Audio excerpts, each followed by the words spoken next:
Udah siap. Siap. Ada materi, Pak.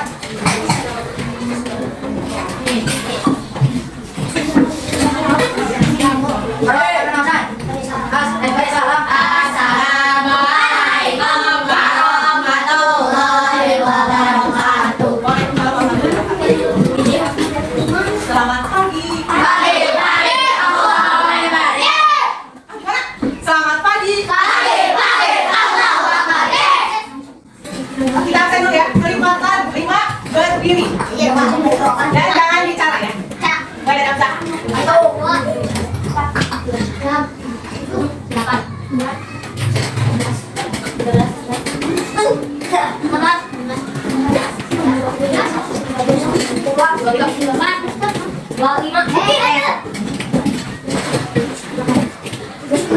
Sudah pagi tangan. Jadi gambar kayak mana? Kita akan belajar matematika tentang penyajian data. Kita akan belajar tentang jenis data, cara membaca data, dan cara menyajikan data. Apa aja lah? Kita akan belajar apa? Jenis data, cara membaca data, dan penyajian data. Sebelum masuk, mau tanya dulu. Ada yang pernah lihat ini nggak? Daftar absen ibu? Daftar absen ibu yang di laptop pernah lihat nggak? Lihatin ya. Ini daftar absen anak kelas 4 Eva.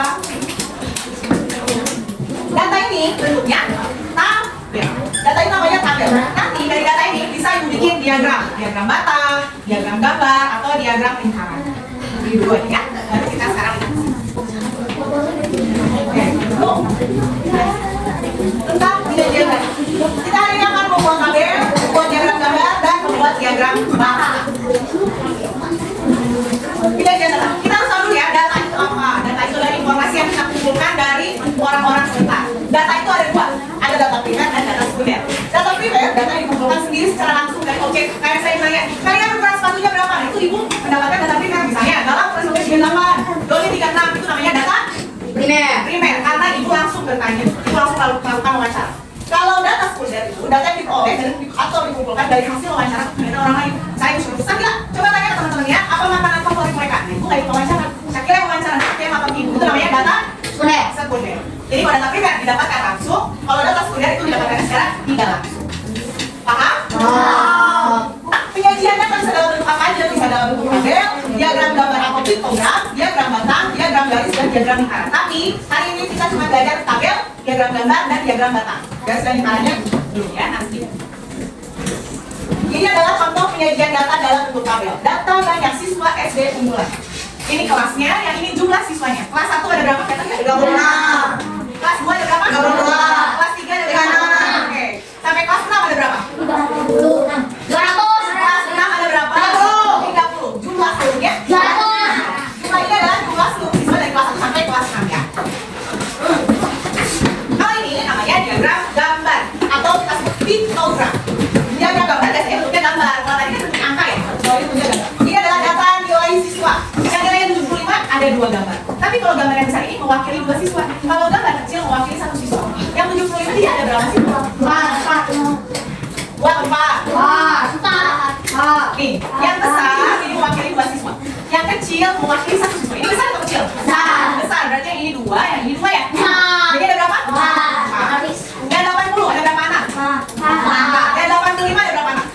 20. Tadi 14. Yang 90 ada berapa anak? 5. Coba. 5. Yang 95 ada berapa anak? 5. Ada yang belum paham? Angkat tangan kalau belum ngerti, ibu jelaskan lagi. Nah, ini penyajian data dalam bentuk diagram batang. Kita udah pernah lihat ya diagram batang? Ibu cuma kasih tahu sekali lagi gimana cara buat diagram. Ini adalah jenis olahraga yang disukai oleh siswa. Yang sepak bola, yang sukanya 9 anak. Yang voli 4 anak. Tenis meja 10, bulu tangkis 7, renang 5, catur 2. Lalu buat diagram batang. Nah ini, jangan lupa info yang ukurannya harus sama. Kalau ini diukurnya 1 cm, berarti selanjutnya diberikan 1 cm ya. Jaraknya harus sama. Kalau mau 2 cm, 2 cm. Kalau mau setengah cm, setengah cm. Pokoknya jaraknya sama. Nah kita belajar membaca data. Gak usah ditulis di buku dulu ya, baca di sini. Data banyak siswa buat. Ini bentuknya apa tadi kata ibu? Apa sih? Tabel. Kalau yang garis-garis ini apa namanya? Tabel. Kelas 1 ada berapa siswa? Kelas 4 ada berapa siswa?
Lomba IPA, bahasa Inggris, puisi, dan pengetahuan.